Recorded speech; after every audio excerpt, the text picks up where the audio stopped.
and welcome to episode 187 of the Ask the Coach show, where PingSkills helps you improve your table tennis.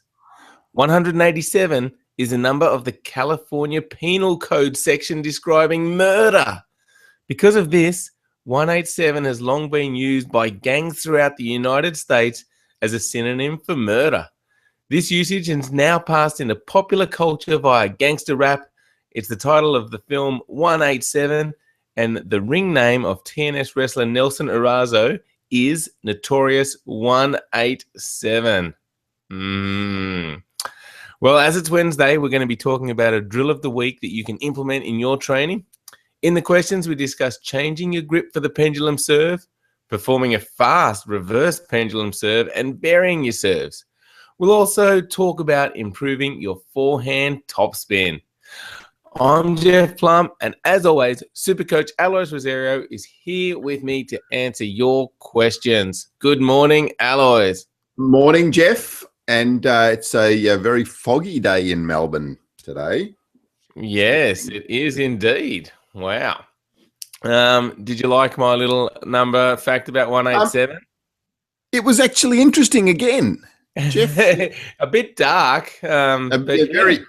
Yes, very dark, but interesting nonetheless. Great. All right. Well, what was interesting about this day in history, Alois? Oh, well, it's not so interesting. But in 1861, the song John Brown's Body Lies a Smouldering in the Grave was penned.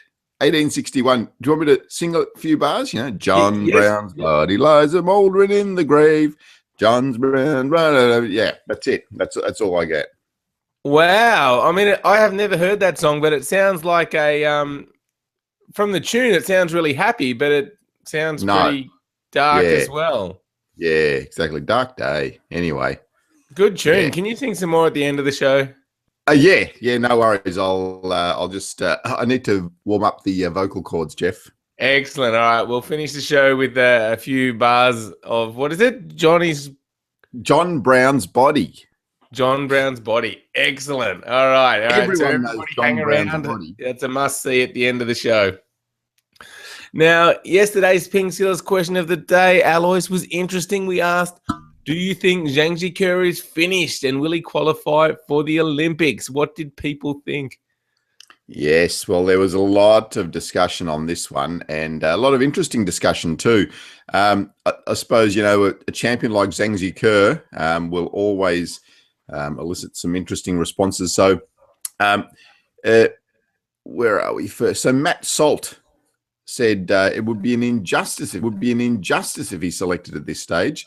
The real debate is over who would join Ma Long in the second single spot, Zhu Xin or Fan Zhendong. But on the other side of this ledger, Scotty Houston, who says he'll play and he'll win. He's a big game player, so it's not surprising that he loses to lower players in less important competitions.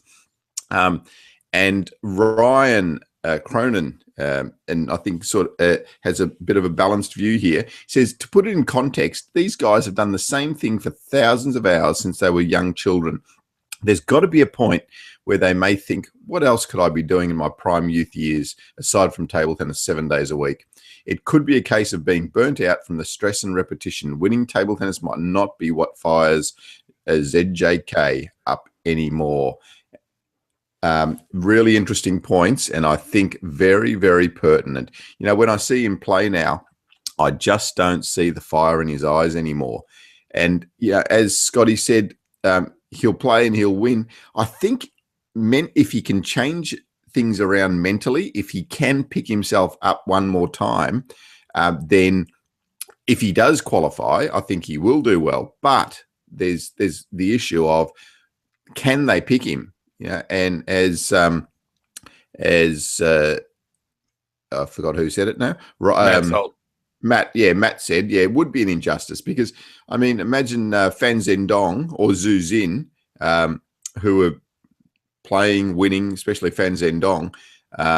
If they don't get selected, I think that would be an injustice. Yeah, absolutely. I mean, if you had to pick the team today, you would have to pick either Fan Zhendong